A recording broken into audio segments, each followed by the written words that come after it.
चलिए अब रुक कर लेते हैं कुछ खबरों की ओर।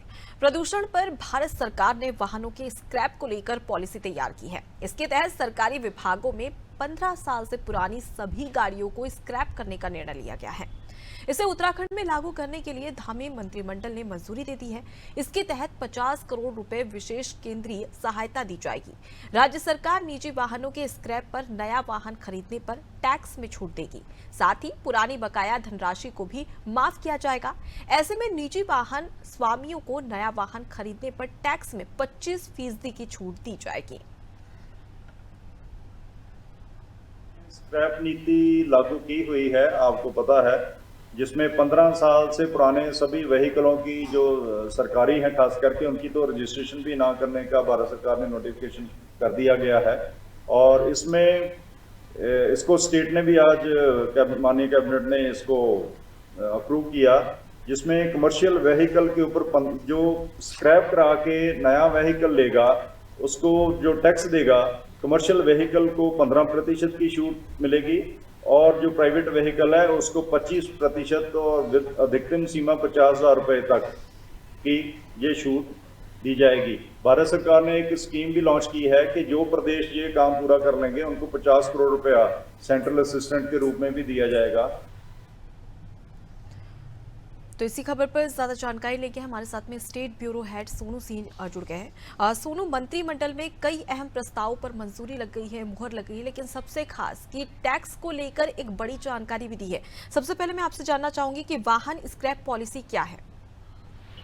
देखिए, ये जो पॉलिसी है इसमें व्यवस्था की है केंद्र सरकार ने कि जो 15 साल से अधिक आयु के जो वाहन हैं, इन वाहनों को अब खास तौर पर कॉमर्शियल वाहनों को इनकी फिटनेस चेकिंग के दौरान जो है जो फिट नहीं पाए जाते हैं उनको स्क्रैप किया जाएगा।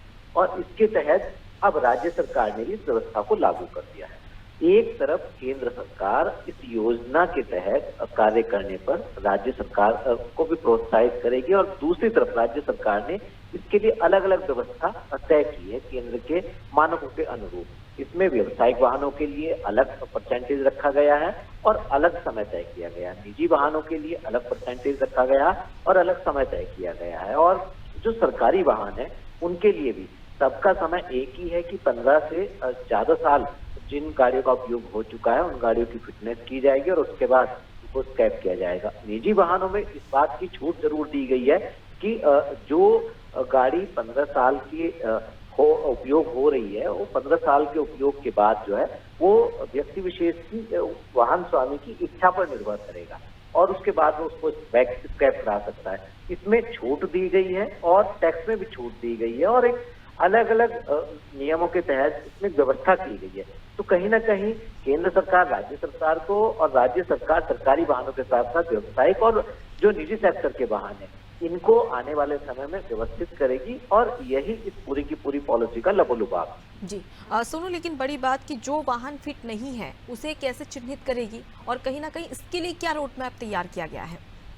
देखिए, अभी अगर हम उत्तराखंड की बात करें तो उत्तराखंड का जो हरिद्वार जनपद का रुड़की क्षेत्र है, यहाँ पर स्क्रैपिंग सेंटर जो है वो स्थापित किए गए हैं और अन्य क्षेत्रों में भी खोले जाएंगे। और कॉमर्शियल वाहनों की भी जो संभागीय परिवहन विभाग के जो अधिकारी हैं वो समय समय पर चेकिंग करते रहते हैं, क्योंकि जो जिस तरह से प्रदूषण बढ़ रहा है और वातावरण जो है वो दूषित हो रहा है और जलवायु परिवर्तन जो है वो कहीं ना कहीं पूरे देश और दुनिया की एक बड़ी चुनौती और चिंता बनता जा रहा है। तो इसी को ध्यान में रखते ये फैसला लिया गया है और जो स्क्रैपिंग सेंटर है वो और जो विभागीय अधिकारियों के जिला स्तर के जो कार्यालय हैं उनके जो अधिकारी हैं वो समय समय पर चेकिंग अभियान चलाएंगे और ये सुनिश्चित करेंगे कि इस गाड़ी की उपयोगिता है कि नहीं है। और जिन गाड़ियों की उपयोगिता, जिन वाहनों की उपयोगिता नहीं होगी उनके लिए व्यावसायिक वाहन हो, निजी वाहन हो या फिर सरकारी वाहन हो, इन सभी गाड़ियों को स्क्रैपिंग सेंटर भेजा जाएगा और वहां पर भी इनकी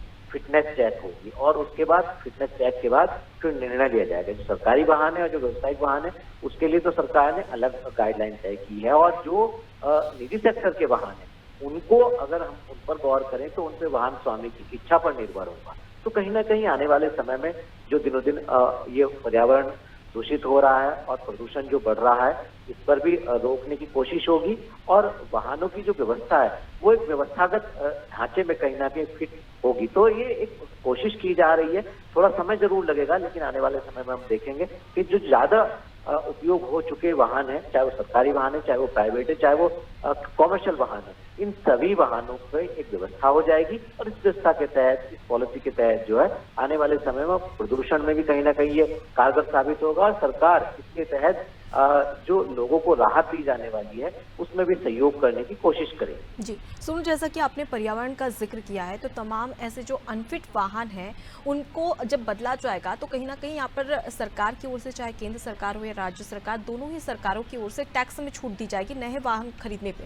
लेकिन प्रदूषण की बात की जाए तो क्या ई व्हीकल को लेकर भी सरकार प्रोत्साहित कर सकती है? अब देखिए, ई व्हीकल को लगातार सरकार प्रोत्साहित कर रही है, लेकिन जो उत्तराखंड के भौगोलिक परिस्थिति है और अगर हम पर्वतीय क्षेत्रों की अगर हम बात करें तो अभी तक इन क्षेत्रों में इसका सफल परीक्षण खास तौर से ऊंचाई वाले क्षेत्रों में नहीं हो पाया। हालांकि अगर हम राजधानी देहरादून की बात करें तो देहरादून में ई व्हीकल को लगातार सरकार प्रोत्साहित कर रही है और स्मार्ट सिटी परियोजना के तहत कई सार्वजनिक स्थानों पर सरकार ने बसें भी शुरू की हैं और सरकारी जो सिस्टम है इसमें भी ई व्हीकलों को लगातार कोशिश कर रही है। और यही नहीं, सरकार जो है चारधाम यात्रा मार्ग जो है वहां पर इलेक्ट्रिक जो व्हीकल हैं इनकी व्हीकल के लिए जो चार्जिंग स्टेशन हैं उनको भी स्थापित करने की कोशिश कर रही है। प्रत्येक 100 किलोमीटर पर शुरू में चारधाम यात्रा मार्ग पर जो है वो चार्जिंग स्टेशन लगाए जाएंगे, क्योंकि सरकार की दो कोशिश है। एक तो इन तमाम पुराने वाहनों को नई व्यवस्था में स्थापित करना है और जो प्रदूषण को दूषित कर रहे हैं, पर्यावरण को दूषित कर रहे हैं, जो प्रदूषण बढ़ा रही है वाहनें, उनको आउट करना है। तो दोनों तीनों पहलुओं पर सरकार काम कर रही है। हालांकि इसमें समय लगेगा। अब देखना होगा कि जो पर्यावरण का संतुलन है, बढ़ते प्रदूषण को सरकार कैसे इस माध्यम से रोक पाएगी, कैसे ई व्हीकल को ज्यादा प्रोत्साहित कर पाएगी और आने वाले समय में जिस व्यवस्था को स्थापित करने की कोशिश कर रही है धरातल पर कैसे और किस रूप में दिख पाएगी, ये देखना होगा। जी बिल्कुल सोनूर, कहीं ना कहीं इससे एक बड़ा फायदा ये होगा कि प्रदूषण पर रोक लग जाएगी। फिलहाल के लिए बहुत शुक्रिया तमाम जानकारी हम तक पहुंचाने के लिए। तो देखिए, नई एक नीति है जिसे मंजूरी दी गई है, लेकिन बड़ा सवाल कि आखिर इसे धरातल पर कब तक उतारा जाएगा, क्योंकि लोगों से साफ तौर पर कह दिया कि नए वाहन खरीदने पर उन्हें टैक्स में छूट दी जाएगी और जिसकी ओर से अगर देखा जाए तो केंद्र सरकार और राज्य सरकार दोनों ही इसमें अपनी सहभागिता निभाने वाली है।